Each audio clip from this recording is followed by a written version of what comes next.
everyone. Welcome back to Open Line. We are talking about a bill that passed just yesterday in the legislature that would give the okay for adoption agencies to deny gay couples. Obviously, it has gotten a lot of attention, and we have with us Chris Sanders, the Tennessee Equality Project. We have some callers here. Let's go to Trudy. Hello, Trudy. Hello. What's on your mind?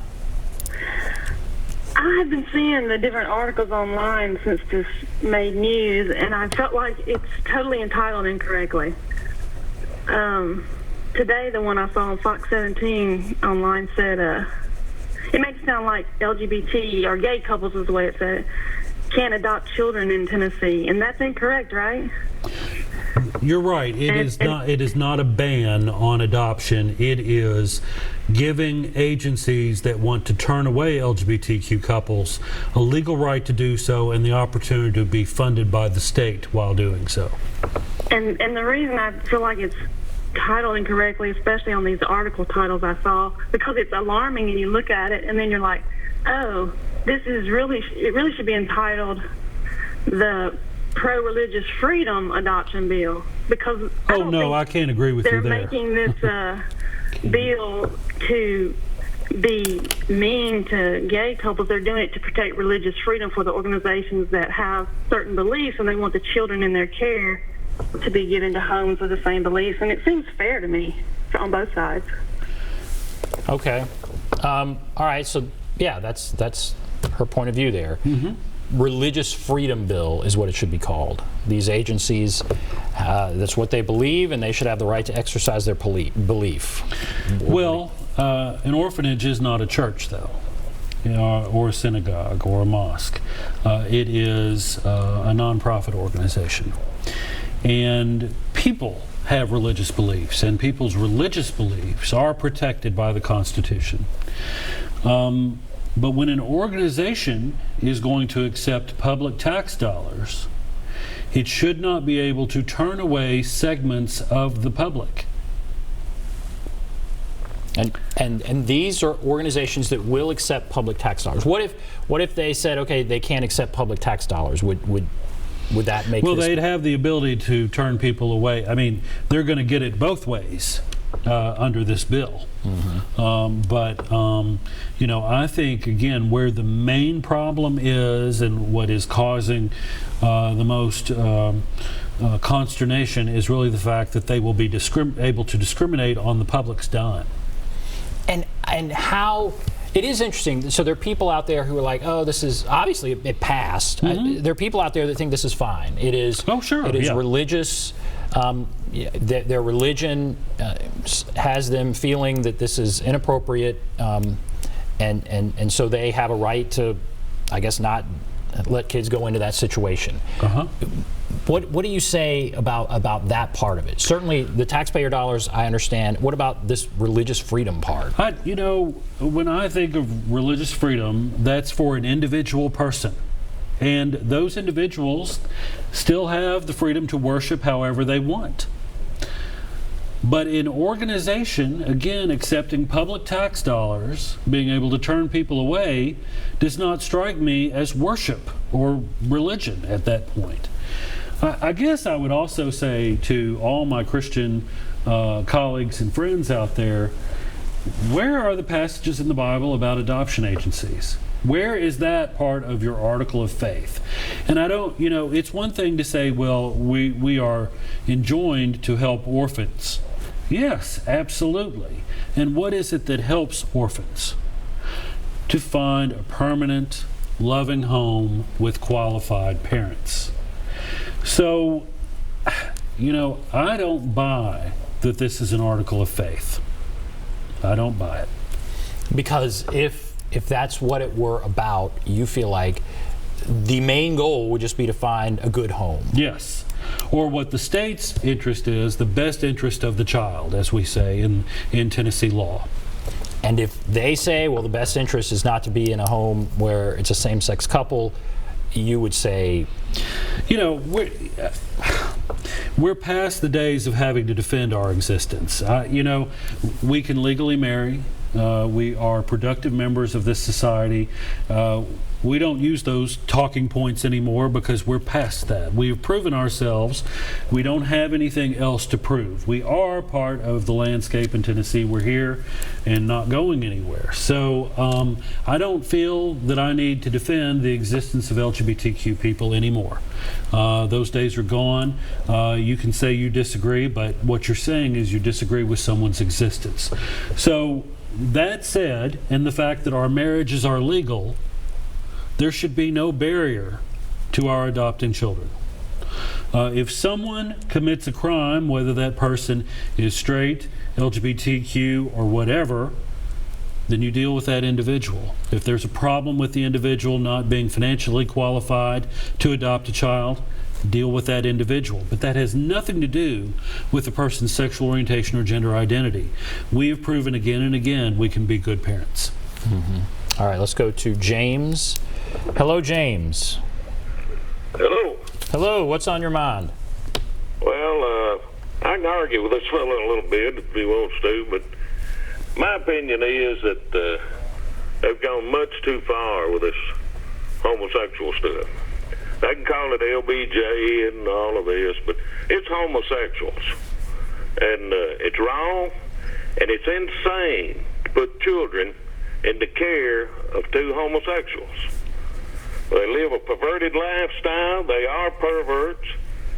And I think people's about to get sick of it. He's going to see some more laws. And he's going to see some changes. And the people that argue, well, you're going to hurt business in Tennessee and such as that, okay. If the NFL don't want to come back down here no more, to hell with them. Let them go.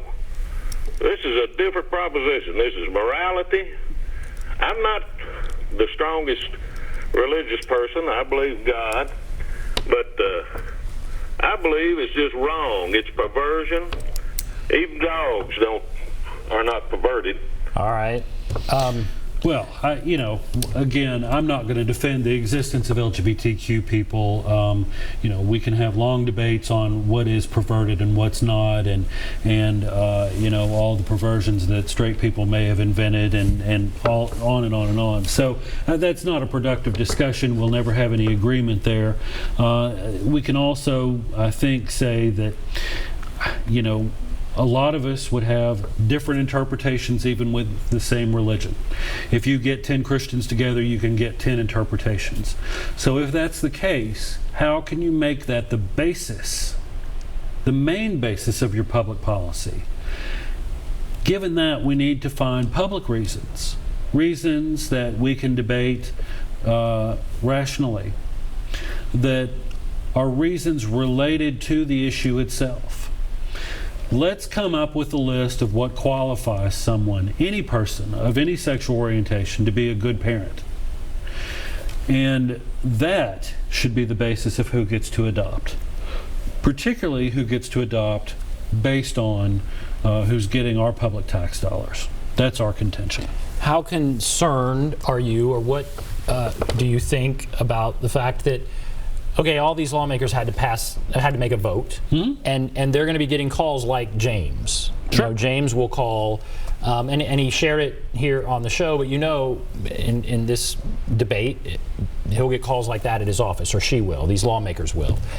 What do you do about that? That's the kind of call that's going into offices that are helping these lawmakers make the decision they're making.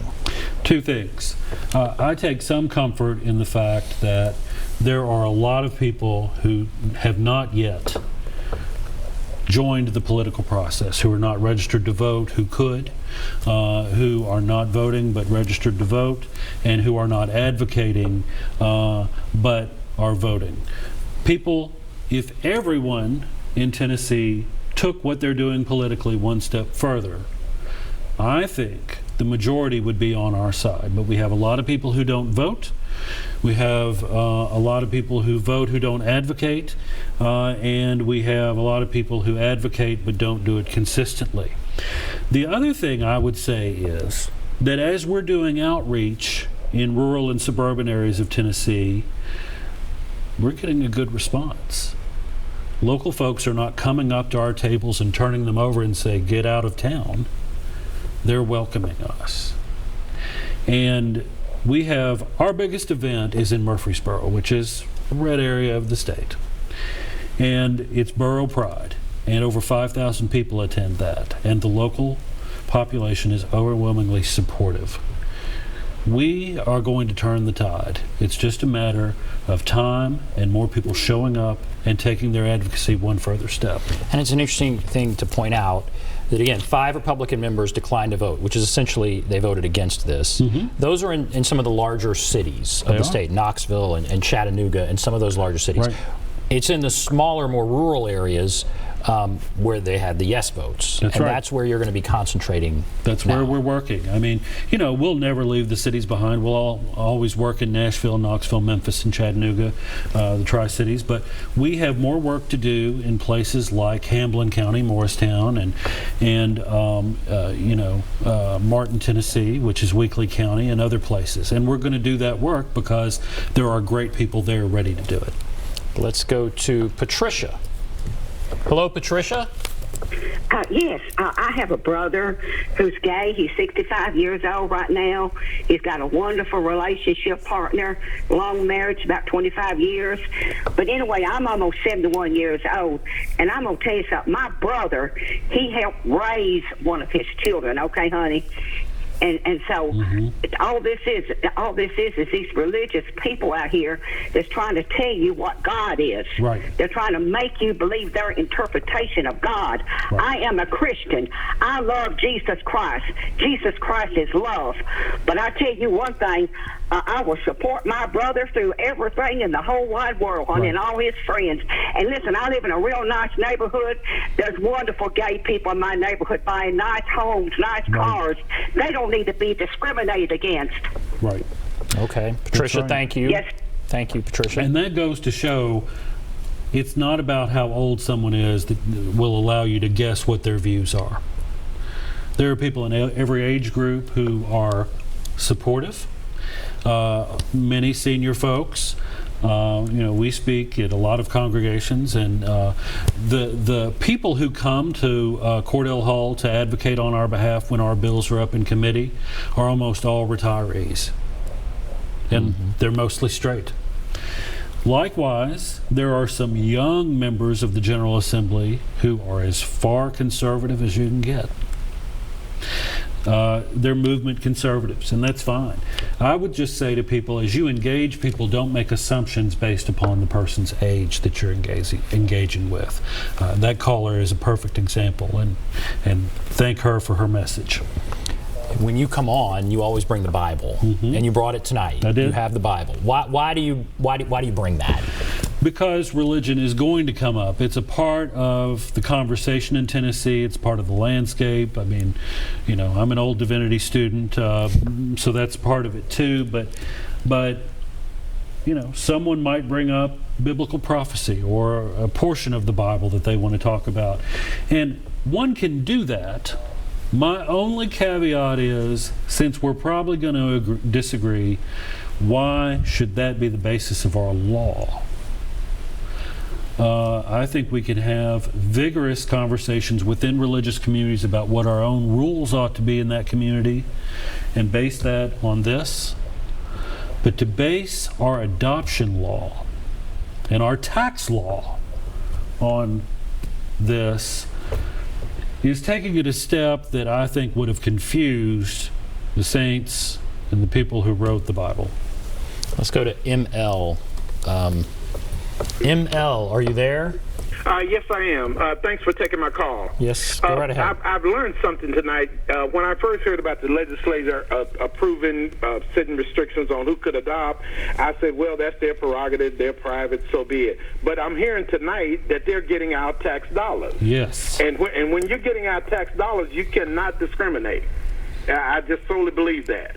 And I also would like to say that I just don't feel like because of you being gay that you cannot adopt and be good parent. I think we should judge people on the content of their character and judge them that, because there are some ministers and bishops and everything that I don't trust out here rather than trusting these people. And I wish people quit using God, because God, as we know, God does not discriminate or dislike people or dislike one just because they're gay. Right. It makes no sense. And I wish right now that we would get it together and put it together, and let's start judging people by their character, not by whether they are gay or not. And sir, I support you, and keep up the good work you're doing. Well, thank you. I appreciate that. And, you know, there are people from religious perspectives just like that who are supportive. There are people who are secular, who are for and against us. And that's another thing. You can't always know what a person's position is based on whether they're religious. In Tennessee, you have opinions all over the board. As you well know, they call in here, and I'm glad they do. Right. All over the board. Yeah, we're seeing it tonight. All right. Hang on the line. Phyllis, Lucy, others, hold on the line. If you want to call in, there's the number, 615-737-PLUS. We'll take a break. Be back right after this.